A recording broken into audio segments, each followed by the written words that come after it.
แจ้งข่าวมรณกรรมขอแจ้งข่าวความเศร้าสลดใจมายังการจัดตั้งทุกภาคส่วนพร้อมด้วยญาติพี่น้องผู้ที่อยู่ใกล้และอยู่ไกลทราบทั่วถึงกันว่าท่านพันโทนาลีจุมมาลาอดีตหัวหน้าการเมืองกองพัน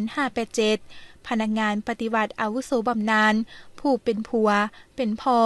เป็นพ่อเฒ่าเป็นพ่อลุงของพวกข้าพเจ้าได้ถึงแก่มรณกรรมแล้วในวันจันทร์ที่9มิถุนายน2025เวลา 4:00 นด้วยโรคชรารวมอายุได้85ปี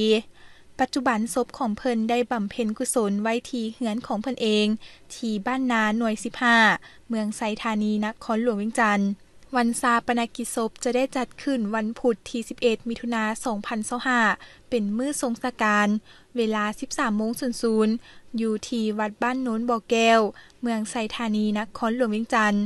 วันพฤหัสวันที่12มิถุนายน2025เป็นมื้อห่างหากะเกียมเครื่องตั้งกองทานอยู่เฮือนเพิ่นเองวันศุกร์วันที่13มิถุนายน2025เป็นมื้อใส่บาตรถวายสังฆทานที่เฮือนของเพิ่นเองบ้านนาพระสงฆ์สามเณร9องค์จึงแจ้งมายังญาติพี่น้องอยู่ใกล้และไกลได้รับทราบทั่วถึงกันขอขอบใจ